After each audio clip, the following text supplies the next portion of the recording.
이 시간도 우리 주 예수 그리스도의 크신 은혜와 사랑이 예배의 자리에 모인 여러분의 심령 위에 그리고 삶의 전 영역 위에 충만하게 임하길 주의 이름으로 축원합니다. 예. 사랑하는 성도 여러분, 20세기 미국 문학을 대표하는 작가 어니스트 헤밍웨이의 단편 소설 세상의 수도에는 스페인 마드리드의 배경을 하고 있습니다. 그런데 그 이야기는 정말 가슴 아픈 사연이 있습니다. 어느 날 집을 나간 한 아들을 찾기 위해 아버지가 지역 신문에 짧은 광고를 냅니다. 사랑하는 파코야, 내일 정오에 몬타나 호텔에서 만나자. 내가 다 용서했다. 라고 광고를 냅니다. 다음날 정오, 호텔 앞에 놀라운 광경이 펼쳐집니다. 아버지는 자신의 아들 한 명을 기다렸지만 당시 스페인에서 이 파코라는 이름이 매우 흔했기 때문에 수백 명의 젊은이들이 그곳에 몰려들었습니다. 이렇게 모인 수백 명의 젊은이들은 모두가 아버지의 용서를 갈망했던 겁니다. 그런데 이 지점에서 더 근본적인 질문을 우리가 해야 합니다. 만약 자식이 아버지의 용서를 원하지 않는다면 어떻게 될까요? 아버지가 아무리 손을 내밀어도 자식이 고개를 돌리고 그 손을 뿌리친다면 말입니다. 오늘 로마서 10장은 바로 이 충격적인 현실을 다루고 있어요. 하나님께서 구원의 손을 내미시는데도 불구하고 인간이 그 손을 거절하는 비극적인 장면이 펼쳐지고 있습니다. 그런데 더 놀라운 것은 거절당하면서도 하나님은 그 손을 거두시지 않는다라는 사실입니다. 사도 바울은 로마서 9장, 10장, 11장에서 한 가지 뼈아픈 질문과 실험하고 있습니다. 하나님의 선택을 받은 이스라엘 백성들, 자신의 민족, 왜 이스라엘이 하나님을, 왜 예수님을 거부했는가라는 이 실험과 이 질문과 실험하고 있었어요. 그러면서 바울은 10장에서 누구든지 주의 이름을 부르는 자는 구원을 받으리라는 벅찬 희망의 메시지를 선포합니다. 그리고 아름답도다 좋은 소식을 전하는 자들의 발이여라고 너무 감격하며 주의 말씀을 선포했습니다. 그러나 오늘 본문 16절에서 완전히 분위기가 반전이 됩니다. 차가운 메시지를 그가 선포합니다. 16절 말씀을 같이 한번 읽어보도록 하겠습니다. 그러나 그들이 다 복음을 순종하지 아니하였도다. 이사야가 이르되 주여 누가 믿었나이까 하였으니, 이 짧은 한 문장 속에 등장하는 그들이 라고 하는 이 이스라엘 백성들, 이 이스라엘이 복음에 순종하지 않은 것에 대한 전도자의 깊은 탄식과 하나님의 가슴 아픔, 그 마음이 서려 있습니다. 그리고 이미 오래전부터 이사야 선지자가 이렇게 외치고 있었어요. 주여 우리가 전한 것을 누가 믿었나이까? 복음이 전해졌지만 사람들은 믿지 않았습니다. 아니, 더 정확하게 말하면 순종하지 않았습니다. 여기서 우리는 16절의 표현을 깊이 주목할 필요가 있습니다. 바울은 그들이 믿지 아니하였도다라고 말하는 대신 복음을 순종하지 아니하였도다라고 말하고 있어요. 왜 이 표현을 바울이 하고 있을까요? 여러분, 왜일까요? 성경에서 참된 믿음은 단순히 머리로 동의하는 것이 아니기 때문입니다. 믿음은 하나님의 말씀을 듣고 그 말씀의 권위 앞에 우리 자신을 낮추고 우리의 삶을 모든 것을 다 맡기고 따라가는 것, 우리의 삶을 주님께 맡기고 따라가는 것, 그게 바로 믿음이라고 얘기합니다. 그렇다면 이 삶을 따르는 것, 즉 순종은 믿음과 어떤 관계에 있을까요? 이 둘은 뗄래야 뗄 수 없는 관계이지만 그 순서를 바르게 아는 것이 무엇보다 중요합니다. 여러분, 잘 생각해 보세요.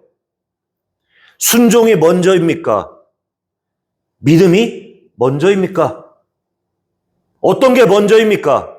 정답은 믿음이 먼저입니다. 믿음이 먼저예요. 순종은 그 믿음의 자연스러운 결과이기 때문이에요. 우리는 행위가 아닌 오직 믿음으로 구원받습니다. 할렐루야. 참된 믿음은 반드시 이 순종이라는 열매가 맺어지게 되어 있습니다.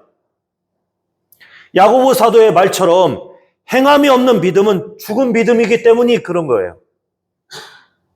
입술로만 주여 주여 외치면서 여전히 내 욕망, 내 욕심대로만 산다면 그것은 성경이 말하는 구원 얻은 참된 믿음이 아닙니다. 여러분, 물론 우리가 100% 완벽하게 순종해야만 구원받는다라는 그런 뜻은 아니에요. 우리는 여전히 연약하고 넘어집니다.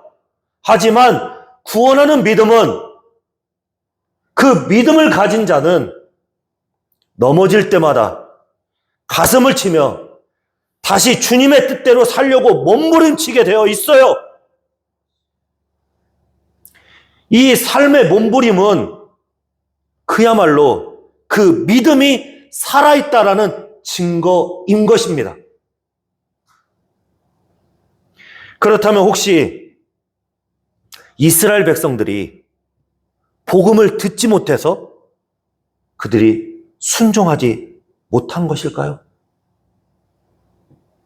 바울은 이 변명에 아주 단호하게 거부하며 선언합니다. 17절, 18절 말씀을 같이 읽어보도록 하겠습니다. 그러므로 믿음은 들음에서 나며 들음은 그리스도의 말씀으로 말미암았느니라. 그러나 내가 말하노니 그들이 듣지 아니하였느냐? 그렇지 아니하니 그 소리가 온 땅에 퍼졌고 그 말씀이 땅끝까지 이르렀도다 하였느니라. 아멘. 17절은 믿음의 원리를 말하고 있는데 믿음은 저절로 생겨나는 것이 아니다라고 말합니다. 그리스도의 말씀을 들을 때 생겨나는 거예요, 믿음이. 그렇다면 핵심은 이것입니다. 이스라엘이 말씀을 듣지 못했기 때문에 순종하지 못했다? 바울은 18절에서 그렇지 않다라고 말합니다. 그들은 분명하게 하나님의 말씀을 들었어요. 그러면서 그 증거로 시편 19편의 말씀을 인용하며 바울은 하늘의 해와 달이 온 세상을 비추듯 그리스도의 복음이 이미 땅끝까지, 아니 그들의 귀까지 충분하게 전달되었다라고 얘기하고 있습니다. 더 정확하게 말하면 하나님은 침묵하신 적이 없습니다. 저 밤하늘의 별들을 통해, 계절의 변화를 통해 끊임없이 하나님은 당신의 살아계심을 우리에게 말씀하셨어요. 하나님의 너브레터는 반송된 적이 없습니다. 그러나 단지 사람이 뜯어보지 않을 뿐이었던 거예요. 그렇다면 혹시 이스라엘이 이해하지 못해서 순종하지 않은 것일까요? 바울은 다시 우리에게 묻습니다. 19절 말씀인데 같이 한번 19절을 읽어보도록 하겠습니다. 그러나 내가 말하노니 이스라엘이 알지 못하였느냐? 먼저 모세가 이르되 내가 백성 아닌 자로서 너희를 시기하게 하며 미련한 백성으로서 너희를 노엽게 하리라 하였고, 바울은 신명기 32장 21절 말씀을 인용하며 대답합니다. 내가 백성 아닌 자로서 너희를 시기하게 하며 미련한 백성으로서 너희를 노엽게 하리라. 이 말씀은 충격적입니다.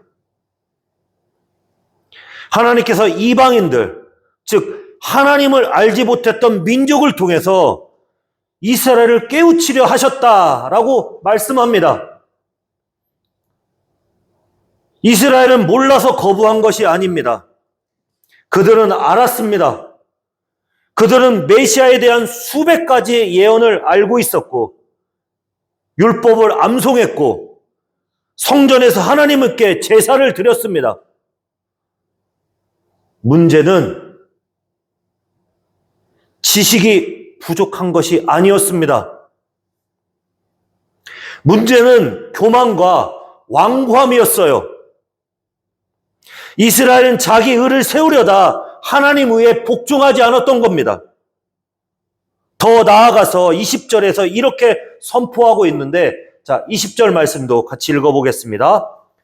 이사야는 매우 담대하여 내가 나를 찾지 아니한 자들에게 찾은 바 되고 내게 묻지 아니한 자들에게 나타났노라 말하였고,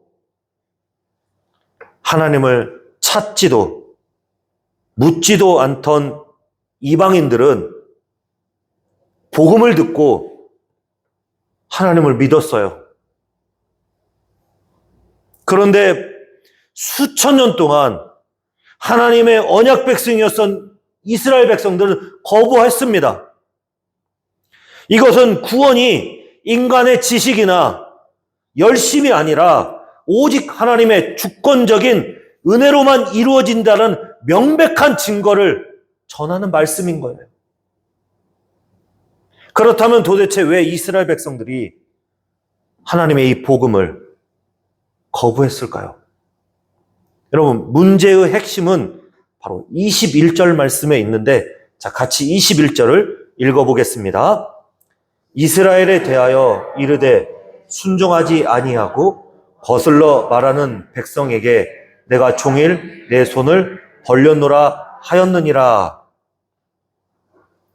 여러분, 여기에서 거스리는 이라는 이 표현을 한번 잘 보세요. 여러분, 이 말은 단순히 소극적으로 안 믿는다라는 그런 말이 아니에요. 이것은 적극적으로 대항하여 말대꾸한다라는 그런 태도를 말하는데, 누군가의 면전에서 나는 당신의 말에 반대합니다라고 하는 그렇게 맞서는 말이다라는 겁니다. 나는 당신의 말에 반대합니다. 말대꾸하는 거예요. 맞서는 거예요. 그런데 여러분, 이게 바로 죄의 본질입니다. 죄라는 단순히 도덕적인 실수가 아닙니다. 창조주 하나님의 통치를 거부하고 내가 내 인생의 왕자에 앉아 하나님의 손을 고의적으로 뿌리치는 것, 그게 바로 죄입니다. 그래서 에베소서 2장에서 우리의 상태를 아주 적나라하게 묘사하는 그러한 말이 있어요. 바로 그 말이 어떤 말이냐면, 본질상 진노의 자녀. 여러분 많이 들어보셨죠? 본질상 진노의 자녀라는 이 표현은 우리가 태어날 때부터 하나님을 거역하는 성향을 가지고 있다라고 말하는 거예요. 우리는 하나님께 무관심한 정도가 아닙니다. 우리는 본능적으로 하나님을 싫어하고 하나님의 통치를 벗어나려 하며 하나님 없이 살려고 발버둥칩니다. 여러분, 이게 인간의 참된 모습이고 실상입니다. 민낯이에요. 우리가 아무리 좋은 설교를 들어도, 우리가 아무리 감동적인 간증을 들어도, 인간의 그 어떤 날카로운 지성이나 굳은 결심으로도 뼛속 깊이 박힌 하나님을 거역하는 본능을 결코 꺾을 수가 없어요.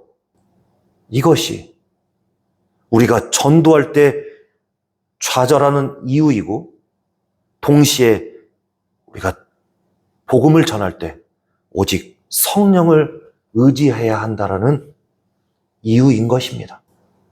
인간은 이처럼 완악합니다. 하나님의 말씀을 듣고도 거역하고 하나님의 은혜를 받고도 제멋대로 살아갑니다. 공의로우신 하나님이라면 이렇게 반역하는 자들을 당연히 심판을 내리셔야 합니다. 그런데 21절은 우리의 예상을 완전히 뒤엎습니다. 여러분, 우리가 다시 한번 21절 말씀을 읽어보도록 하겠습니다. 이스라엘에 대하여 이르되 순종하지 아니하고 거슬러 말하는 백성에게 내가 종일 내 손을 벌렸노라 하였느니라. 아멘. 사랑하는 성도 여러분, 이 말씀에 담긴 하나님의 그 마음, 하나님의 사랑, 그게 느껴지십니까? 여기서 종일이라는 표현은 아침 해가 뜰 때부터 저녁 노을이 질 때까지 하루 종일을 의미하는 말이에요. 우리가 하나님을 잊고 세상의 쾌락에 빠져 있는 그 시간에도, 우리가 말씀을 무시하고 내 고집대로 행하는 그 모든 순간에도 하나님은 단 한순간도 우리에게 시선을 거두지 않으셨습니다. 또 손을 벌리셨다라는 이 말은 구약 성경에서 하나님이 이 손을 든다라는 것은 주로 대적을 심판하신다라는 그러한 표현인데, 그러나 여기서 하나님께서 벌린 이 손은 심판의 손이 아닙니다. 이것은 언제든지 돌아오면 내가 너를 안아주겠다라는 환대와 초청의 말씀입니다. 더 나아가 자식에게 거절당하는 모욕을 감수하면서 끝까지 포기하지 않고 호소하시는 애타는 하나님 아버지의 사랑의 손입니다. 그런데 여기서 우리가 중요한 질문을 해야 합니다. 하나님이 모든 사람에게 손을 벌리셨는데 왜 어떤 사람은 하나님께 돌아오고 왜 어떤 사람은 끝까지 거부하는 것일까요? 예수님께서 요한복음 6장 37절에서 이렇게 말씀하셨는데, 자, 같이 한번 읽어보겠습니다. 아버지께서 내게 주시는 자는 다 내게로 올 것이요 내게로 오는 자는 내가 결코 내쫓지 아니하리라. 아멘. 사랑하는 성도 여러분, 이 말씀에 두 가지의 놀라운 진실이 담겨져 있습니다. 먼저 첫 번째로, 구원은 하나님 아버지의 주권적인 선택으로 시작한다라는 겁니다. 하나님께서 주시는 자가 예수님께 나아옵니다. 우리가 하나님을 선택한 것이 아니라 하나님께서 먼저 우리를 선택하여 주신 것입니다. 믿으십니까? 두 번째로, 그렇게 예수님께 나오는 자는 주님께서 결코 내쫓지 않으신다라는 겁니다. 하나님 우리를 선택하시고 부르시고 끝까지 우리를 붙드시는 하나님이십니다. 이게 바로 종일 벌린 손의 비밀이에요. 하나님은 모든 사람들에게 일반적으로 복음을 들려주시지만 당신이 선택하신 자녀들에게 특별히 그들에게 복음을 들려주시고 당신의 선택하신 자녀에게 특별히 마음을 여셔서 성령의 거듭나심을 있도록 예수님께 그들을 이끄십니다. 여러분, 이것을 신학적으로 유효적 부르심이다라고 얘기하고 있어요. 유효적 부르심. 하나님이 부르시면 그 부르심은 반드시 효력을 발생한다는 말이에요. 그러므로 우리의 구원은 처음부터 끝까지 하나님의 은혜입니다. 우리가 복음을 듣게 된 것도, 마음을 연 것도, 믿음이 생긴 것도, 끝까지 붙드시는 것도 모두가 다 하나님의 주권적인 사랑 때문입니다. 이 종일 벌린 손의 비밀이 여러분 역사상 가장 많이 나타난 곳이 있는데 바로 2000년 전 예수님의 십자가입니다. 그러니 사랑하는 성도 여러분, 십자가를 바라보십시오. 예수님을 바라보십시오. 세상은 예수님을 거절했습니다. 내가 하나님의 아들이라면 내려와 보라라고 조롱하고 침뱉으며 거슬렀습니다. 주님은 그들을 당장에 멸하실 능력이 있으셨지만 그 능력을 사용하지 않으셨어요. 대신에 녹슨 못이 손에 박히는 고통을 참으시고 두 팔을 끝까지 벌리셨습니다. 왜 예수님께서 두 팔을 벌리시고 이 팔을 거두시지 않으셨을까요? 예수님께서 이 팔을 거두셨다면 우리는 영원히 죄로 인하여 죽을 수밖에 없는 존재가 되기 때문입니다. 우리는 그런 존재예요. 예수님의 은혜로 우리는 구원받았습니다. 그렇다면 이제 우리는 이 놀라운 은혜 앞에 어떻게 반응해야 할까요? 먼저 첫 번째로 구원의 확신에 대해 여러분 감사하며 살아가야 합니다. 오늘 우리가 이 자리에 있는 것은 우연이 아닙니다. 우리가 똑똑해서 착해서 많이 가져서 지혜가 많아서 그 모든 게 다 아닙니다. 하나님께서 영원 전부터 우리를 선택하시고 때가 되어 우리를 부르시고 성령으로 거듭나게 하셨기 때문입니다. 여러분, 이 얼마나 놀라운 은혜입니까? 로마서 8장 30절에서 이렇게 우리에게 확증해주고 있는데 같이 한번 읽어보도록 하겠습니다. 또 미리 정하신 그들을 또한 부르시고 부르신 그들을 또한 의롭다 하시고 하셨느니라. 아멘. 하나님이 시작하신 구원은 반드시 완성됩니다.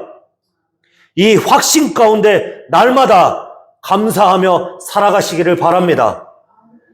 두 번째로 낙심하지 마시고 계속해서 그리스도의 말씀을, 복음을 전하십시오. 17절은 믿음은 들음에서 나며 들음은 그리스도의 말씀으로 말미암았다라고 말합니다. 전도하다가 거절당하고 상처받을까 두려우십니까? 믿지 않는 가족에게 그리고 직장 동료에게 복음을 전했지만 냉담한 반응이 돌아와서 서운하고 힘드셨습니까? 그러나 여러분 절대로 포기하지 마십시오. 절망하지 마십시오. 하나님은 종일토록 우리를 기다리셨습니다. 우리의 설득이나 웅변술로 사람을 구원하는 것이 아닙니다. 선포된 그리스도의 말씀이 들어갈 때 에스겔의 마른 뼈가 살아나듯이 성령께서 그들의 완악한 마음을 반드시 깨트리실 것입니다. 우리는 그저 말씀을 신실하게 전하는 통로로 사용되기만 하면 됩니다. 결과는 하나님께 맡기십시오. 마지막 세 번째로, 여러분, 오늘 당장 하나님의 벌린 손을 붙잡으시길 바랍니다. 오늘 혹시 무거운 마음으로 이 자리에 처음 나오신 분도 계실 겁니다. 또는 교회를 출석하지만 아직 예수님을 나의 구주로, 나의 인생의 구주로 인격적으로 만나시지 못한 분도 계실 겁니다. 하나님이 벌린 이 지금이 바로 여러분의 구원의 날입니다. 죄가 많은 내가 어떻게 감히 하나님의 손을 잡을 수 있을까 주저하십시오. 하나님은 여러분의 의로움이 아니라 여러분의 돌아옴을 더 기다리고 계십니다. 오늘 이 시간 마음의 문 빗장을 여십시오. 그리고 조용히 이렇게 고백하십시오. 하나님, 제가 하나님 앞에 나갑니다. 저의 죄를 용서해 주시고 저를 주님 품에 안아주십시오. 예수님의 이름으로 기도하옵나이다. 아멘. 이렇게 고백하십시오. 십자가에서 못 박히신 그 사랑의 손이 오늘 여러분의 영혼을 영원한 생명으로 인도하실 것입니다. 이 구원의 은혜를 오늘 당장 누리시기를 주의 이름으로 초청합니다. 사랑하는 성도 여러분, 우리의 삶은 때로 거절당함의 연속입니다. 사람들은 우리를 실망시키고 세상은 우리에게 상처를 줍니다. 그러나 기억하십시오.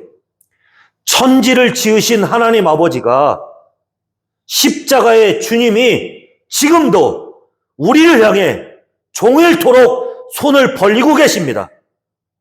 그 품 안에 참된 안식과 회복을 누리며 이제는 주님 품에 안겨 영생 복락을 누리는 저와 여러분이 되시길 주의 이름으로 축원합니다. 아멘.